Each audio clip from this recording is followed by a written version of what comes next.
Today is Monday, May 13th. We'll tell you what a new report from the U.S. State Department found about Israel's actions in Gaza, and the next key witness ready to take the stand in former President Trump's criminal trial. Also, all about the solar storm, who saw the northern lights in the U.S. over the weekend, and how it impacted some communication systems. Plus, why there's chaos at a famous auction house, what might be behind more than one alleged trespasser at Drake's house. And do you have a baby at your house? Which baby names are once again the most popular? Those stories and more news to know today, next. Welcome to The Newsworthy. All the day's news in around 10 minutes. Fast, fair, fun, and on the go. I'm Erica Mandy. Thanks so much for being here. You ready? Let's do this. Israel is getting more tough criticism from its top ally, the United States. Secretary of State Antony Blinken gave interviews over the weekend and said the U.S. has been working with Arab countries and others on credible plans for security and rebuilding in Gaza. But that, quote, we haven't seen that come from Israel. Blinken says it's crucial because if there's no credible government in place for after the fighting ends, it will just give Hamas another opportunity to reclaim power. This comes just a couple of days after the U.S. State Department sent a critical report to Congress. The report found it was reasonable to believe Israel has violated international humanitarian law in Gaza. Though the report did not draw any definitive conclusions, and it doesn't require any specific actions to be taken. Through it all, the Israeli government insists it is following all American and international laws and that its war in Gaza is proportional to the threat Hamas poses to Israel.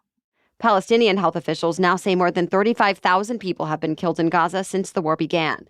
Israel says 13,000 of them have been Hamas terrorists.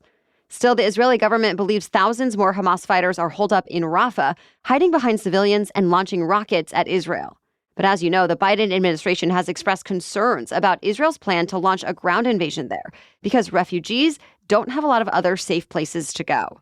Over the weekend, Israeli troops pressed further into Rafah anyway, and hundreds of thousands of civilians started to flee again. Fighting has also intensified in northern Gaza.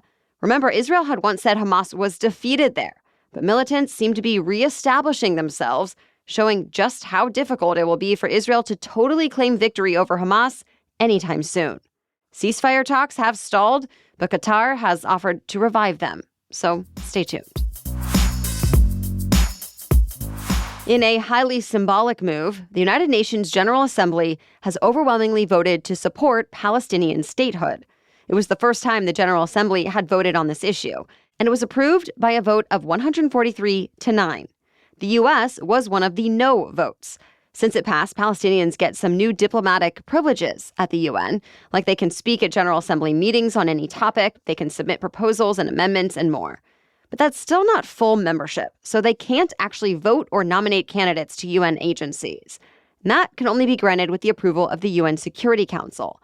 And there, the U.S. has been using its veto power to kill the measure and says it would again. Now, to be clear, the U.S. is not against Palestinian statehood, but says it should only be recognized through negotiations between Palestinians and Israelis, not the UN. The General Assembly reconvenes today. Protests on American college campuses are starting to get smaller, but many protesters are still determined to voice their opposition over the Gaza war, even if it means disrupting graduation ceremonies. For example, at the University of California, Berkeley, hundreds of protesters waved flags and chanted during commencement. Many schools made changes before ceremonies, like increasing security measures, setting aside free speech zones, and issuing admissions tickets. Plus, as we've mentioned, USC and Columbia canceled their main graduation ceremonies altogether. And many, many more colleges cleared encampments on their campuses, some of them just hours before commencements. Nearly 3,000 people have been arrested at campus protests since last month. A prominent senator is set to go to trial today on corruption charges. Senator Bob Menendez of New Jersey and his wife are accused of accepting hundreds of thousands of dollars in bribes, as well as other high-priced gifts. The charges say, in return, the senator gave up sensitive U.S. government information to help the government of Egypt and certain businessmen. Some of the evidence includes stacks of cash, bars of gold, a Mercedes-Benz convertible, and more. But the senator is pleading not guilty. Menendez has defended his cash stockpile as an old-fashioned habit that stems from his family's experience in Cuba. And his defense team plans to argue that he thought he was acting in the good of the public. Menendez faces several felony charges, including bribery, extortion, fraud, and acting as a foreign agent. If he's convicted on all of them, he could spend the rest of his life in prison. For now, he's still resisting calls from his colleagues to resign. The trial is set to last several weeks. Speaking of high-profile court cases, it's time for one of the most highly anticipated days of former President Trump's criminal trial. Trump's ex-personal attorney, Michael Cohen, is set to testify today. Cohen paid the $130,000 hush money to an adult film actress back in 2016 during the presidential campaign. He says he did so at the direction of Trump to hide an affair, and that Trump then falsified business records to cover up the payment. But as you may know, Trump has said he was not involved in this and didn't even have the affair. So he's pleading not guilty. To be continued. There are more than 100 active wildfires burning in Western Canada right now, and thousands of people have been told to evacuate from British Columbia and Alberta. This is just the start of this wildfire season for Canada, and it comes after last year's. That was the most destructive season in the country's history. Well, this year, the Canadian government has warned weather conditions put the country at risk for another rough one. And just like last year, that means air quality could be impacted here in much of the U.S. Already, Minnesota has issued the state's first air quality alert of the year in response to the fires burning now. And some smoke has reached Montana and Wisconsin, too. All right, we have much more news for you still ahead. But first, thanks to our sponsor. Mother's Day may be over, but it's not too late to treat yourself with the essentials you actually want to wear. Ever since becoming a mom, comfort means even more to me. I need to be able to run around with my toddler, but I also still want to feel like my stylish adult self. Honeylove has revolutionized everything from leggings and tanks to shapewear and bras. For example, I basically live in Honeylove's Legging 2.0.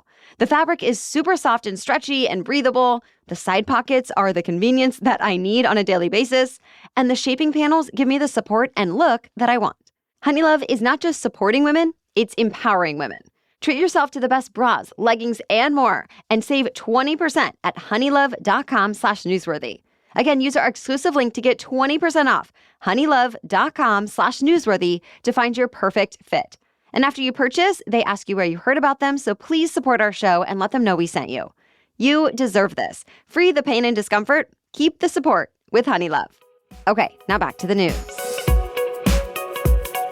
The most extreme solar storm in more than 2 decades has brought beautiful northern lights to parts of the U.S. The geomagnetic storm hit Earth on Friday evening, and because of it, millions of people could see green, purple, and red aurora displays in the skies as far south as Florida. Those lights continued for the next couple of nights, though mostly for the northern U.S. Solar storms are caused by eruptions or powerful bursts of energy on the sun's surface that get blasted into space. And in rare events, solar material ends up temporarily jostling Earth's magnetic field. Thankfully, they are not dangerous to humans.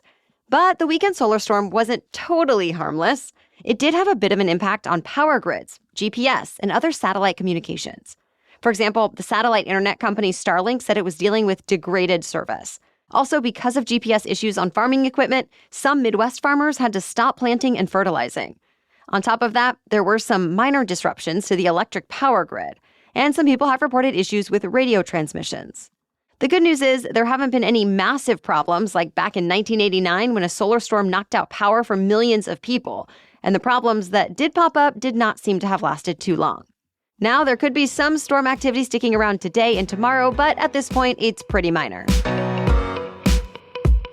Once again, Christie's auction house has been targeted by hackers.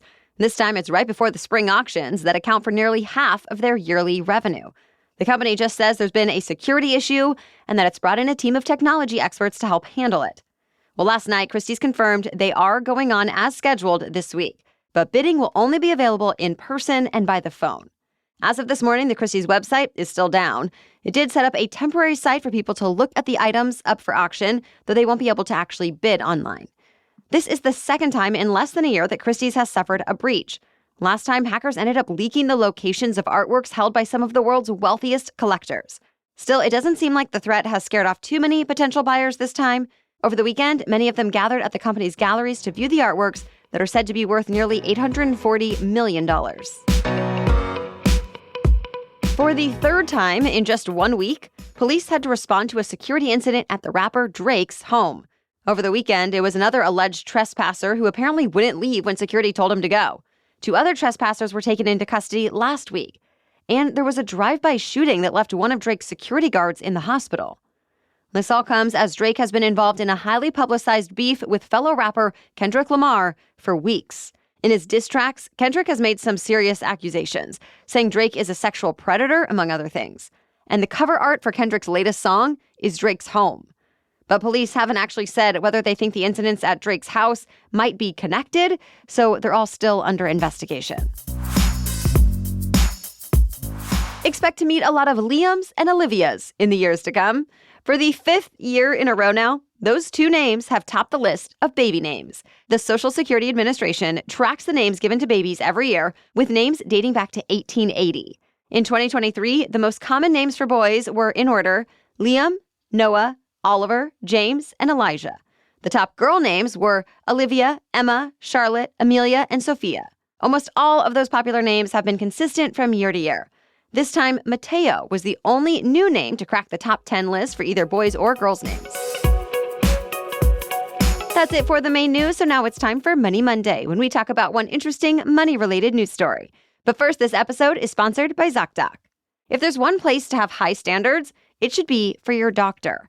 I believe we all deserve doctors who are both knowledgeable and who care, who listen to our questions and concerns and answer them with full transparency. If you need to look a bit more to find that kind of doctor, check out ZocDoc. ZocDoc is a free app and website where you can search and compare highly rated in-network doctors near you and instantly book appointments with them online. You can filter specifically for ones who take your insurance, are located near you, and treat basically any condition you're searching for. And these docs all have verified reviews from actual real patients. So we're talking about booking appointments with tens of thousands of top-rated, patient-reviewed, credible doctors and specialists.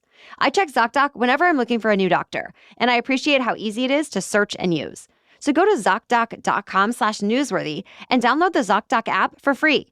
Then find and book a top-rated doctor today. That's ZocDoc.com/newsworthy.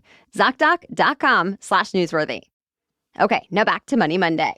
Americans just can't stop spaving.